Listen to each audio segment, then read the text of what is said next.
ಭಗವದ್ಗೀತೆಯ 7ನೆಯ ಅಧ್ಯಾಯದ 16ನೆಯ ಶ್ಲೋಕ. ಅದು ಯಾವುದು ಅಂತಂದರೆ, ಜನಾಃ ಸುಕೃತಿನೋ ಅರ್ಜುನ ಆರ್ತೋ ಜಿಜ್ಞಾಸುರರ್ಥಾರ್ಥಿ ಜ್ಞಾನೀ ಚ ಭರತರ್ಷಭಾಃ. ಭಗವದ್ಗೀತೆ ಎನ್ನುವಂಥದ್ದು ಅದಕ್ಕೆ ಬಹಳ ಜಗತ್ತಿನಲ್ಲಿ ಭಗವದ್ಗೀತೆಗೆ ಶ್ರೇಷ್ಠ ಸ್ಥಾನ ಆಗಿರುವಂಥದ್ದು. ಜಗತ್ತಿನಲ್ಲಿ ಭಗವದ್ಗೀತೆಗೆ ವ್ಯಾಖ್ಯಾನ ಬರೆದಿರುವಷ್ಟು ಭಾಷ್ಯ ವ್ಯಾಖ್ಯಾನಗಳು ಜಗತ್ತಿನಲ್ಲಿ ಯಾವುದಾದ್ರೂ ಗ್ರಂಥಕ್ಕೆ ಆಗ್ಯಾವೇನು ಅಂತಂದರೆ ಇಲ್ಲವೇ ಇಲ್ಲ.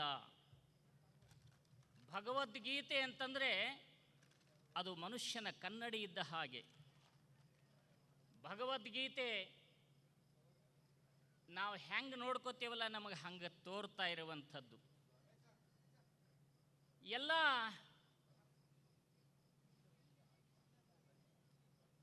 ಯಾವ ದಾರ್ಶನಿಕರುಗಳು ಭಗವದ್ಗೀತೆಗೆ ವ್ಯಾಖ್ಯಾನವನ್ನು ಮಾಡಿರುವಂಥದ್ದು.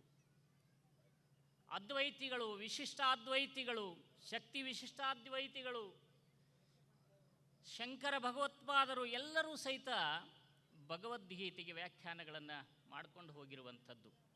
ಅದಕ್ಕೆ ಶಂಕರ ಭಗವತ್ಪಾದರು ಒಂದು ಮಾತು ಹೇಳ್ತಾರೆ,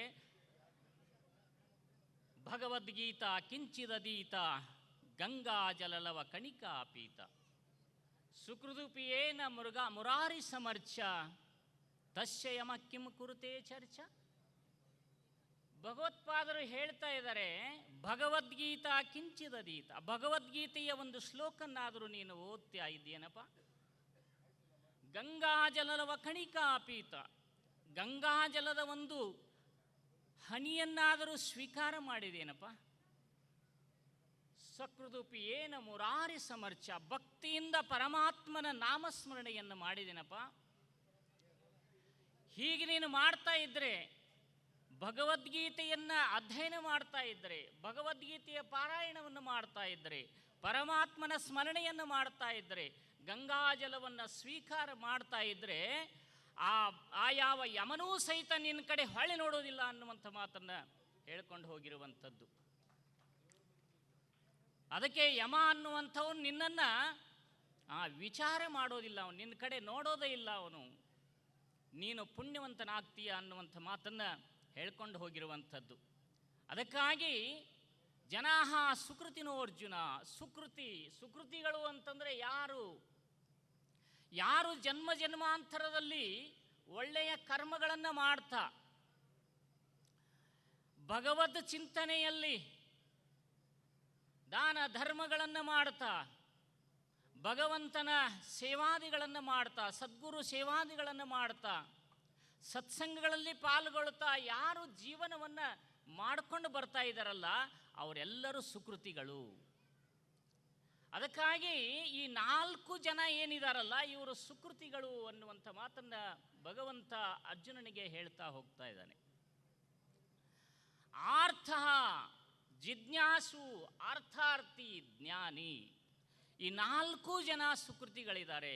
ಯಾರು ಭಗವಂತನನ್ನು ಭಕ್ತಿಯಿಂದ ವಿಶ್ವಾಸದಿಂದ, ಯಾರು ಭಗವಂತನ ಸ್ಮರಣೆ ಧ್ಯಾನದಲ್ಲಿ ಸೇವೆಯಲ್ಲಿ ಮುಳುಗಿದಾರಲ್ಲ ಅವರಿಗೆ ಎಲ್ಲವೂ ಪ್ರಾಪ್ತಿಯಾಗ್ತಾ ಇದೆ. ಅದಕ್ಕಾಗಿ ಇವರು ಪುಣ್ಯಾತ್ಮರು. ಇದರಲ್ಲಿ ಭಕ್ತನನ್ನು ಹೇಳ್ಕೊಂಡು ಬರ್ತಾ ಇದ್ದಾರೆ. ಭಕ್ತ ಅಂತಂದರೆ ಯಾರು? ನಮಗೆ ಏನಾದರೂ ಸಂಕಟ ಬಂದಾಗ ಹೇಳ್ತಾರಲ್ಲ, ಸಂಕಟ ಬಂದಾಗ ವೆಂಕಟರಮಣ. ನಾವೆಲ್ಲರೂ ಹೆಂಗದೇವು ಅಂತಂದರೆ, ತ್ರಾಸು ಬಹಳ ಆಯಿತು ಅಂತಂದರೆ ಆವಾಗ ಪರಮಾತ್ಮನ ಸ್ಮರಣೆ ಮಾಡ್ತೇವೆ. ತೊಂದರೆ ಸಿಕ್ಕಾಕೊಂಡಾಗ ಮಾತ್ರ ಪರಮಾತ್ಮನ ಸ್ಮರಣೆ ಮಾಡ್ತೇವೆ. ರಮಾನಾಥ ಕೃಷ್ಣಾಬಾಯಿ ಯಾವಾಗ ತನಗೆ ಸಿದ್ಧಾರೂಢರು ತನಗೆ 2 ಮಕ್ಕಳು ಮರಣ ಹೊಂದಿದ್ದಾರೆ, ಸಿದ್ಧಾರೂಢರ ಹತ್ತಿರ ಹೋದರೆ ನಿನಗೆ ಒಳ್ಳೆಯದಾಗ್ತದೆ ಅಂತ ಹೇಳಿದಾಗ ಸಿದ್ಧಾರೂಢರ ದರ್ಶನದಿಂದ ಮಕ್ಕಳಾಯಿತು. ಕೊನೆಗೇನಪ್ಪ ಅಂತಂದರೆ ಅವರು ಬ್ರಾಹ್ಮಣರಾಗಿರೋದ್ರಿಂದ ಸಿದ್ಧಾರೂಢರನ್ನು ಕರೆಸಬೇಕು ಅಂತ ಹೇಳಿದಾಗ, ಆವಾಗ ಸಿದ್ಧಾರೂಢರ ಪೂಜೆಗೆ ಹೋದಾಗ ಆ ಎಲ್ಲ ಸಿದ್ಧಾರೂಢರಿಗೆ ಬೇಡ್ಕೊಳ್ತಾಳೆ, ಹೇ ಪರಮಾತ್ಮ, ಹೇ ಸಿದ್ಧಾರೂಢ, ನೀನೇ ಕೃಪೆ ಮಾಡಬೇಕು, ನನಗೆ ಪತಿ ಒಪ್ತಾ ಇಲ್ಲ ನಿನ್ನನ್ನು ಮನೆಗೆ ಕರೆದುಕೊಂಡು ಪೂಜೆ ಮಾಡಲಿಕ್ಕೆ ಅಂತ ಹೇಳಿದಾಗ, ಆವಾಗ ಪೂಜೆ ಮಾಡಲಿಕ್ಕೆ ಹೋದಾಗ ಆ ಯಾವ ಜಗಲಿ ಮೇಲಿನ ಎಲ್ಲ ದೇವರುಗಳು ಯಾರಾಗಿದ್ದರು ಅಂತಂದರೆ ಸಿದ್ಧಾರೂಢರೇ ಆಗಿದ್ದರು. ಆಮೇಲೆ ಎಲ್ಲರನ್ನ ಕರೆದು ಹೇಳ್ತಾ ಇದ್ದಾರೆ, ಸಿದ್ಧಾರೂಢರನ್ನು ಪೂಜಿಸ್ತಾ ಇದ್ದಾರೆ. ಯಾಕೆ ಅಂತಂದರೆ ಆರ್ಥ ಭಕ್ತರು. ನಮಗೇನು ಬೇಕು, ನಮಗೆ ತ್ರಾಸ ತೊಂದರೆಗಳು ಬಂದಾಗ ನಾವೇನು ಮಾಡ್ತೇವೆ ಅಂತಂದರೆ ಪರಮಾತ್ಮನನ್ನು, ಸದ್ಗುರುನಾಥನ ಸ್ಮರಣೆ ಮಾಡ್ತೇವೆ. ಮತ್ತು ಏನಾದರೂ ಬೇಕು, ಸಂಪತ್ತುಗಳು ಬೇಕು ಅಂದಾಗ, ಹೆಂಡತಿ ಮಕ್ಕಳು ಸಂಪತ್ತು ಇವು ಎಲ್ಲರ ಅಧಿಕಾರ ಬೇಕಂದಾಗ ನಾವು ಏನು ಮಾಡ್ತೇವೆ ಅಂತಂದರೆ ಅರ್ಥಾರ್ಥಿ ಭಕ್ತ. ನಮಗೆ ಏನಾದರೂ ಬೇಕು ಅಂತಂದ್ರೆ ಆವಾಗ ಭಗವಂತನ ಸ್ಮರಣೆ ಮಾಡ್ತಾನೆ, ಅವರಿಗೆ ಅರ್ಥಾರ್ಥಿ ಅಂತ ಹೇಳ್ತಾರೆ, ಅರ್ಥಾರ್ಥಿ ಭಕ್ತ ಅಂತ ಹೇಳ್ತಾರೆ.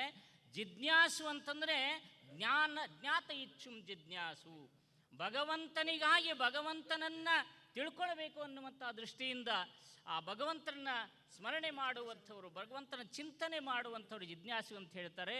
ಭಗವಂತನಲ್ಲೇ ಸ್ಥಿತನಾಗಿರುವಂಥವರಿಗೆ ಜ್ಞಾನಿ ಪುರುಷರು ಅನ್ನುವಂಥ ಮಾತನ್ನು ಹೇಳ್ತಾರೆ. ಹೀಗಾಗಿ 4 ಜನ ಸುಕೃತಿಗಳು ಇದಾರೆ ಅರ್ಜುನ ಅನ್ನುವಂಥ ಮಾತನ್ನು ಭಗವದ್ಗೀತೆಯಲ್ಲಿ ಭಗವಂತ ಹೇಳ್ತಾ ಹೋಗ್ತಾ ಇದ್ದಾನೆ ಅನ್ನುವಂಥ ಮಾತನ್ನು ಹೇಳ್ತಾ ಈ ಒಂದು ವಾಗ್ರೂಪ ಸೇವೆಯನ್ನು ಸದ್ಗುರುನಾಥ ನಡೆಸುತ್ತಾ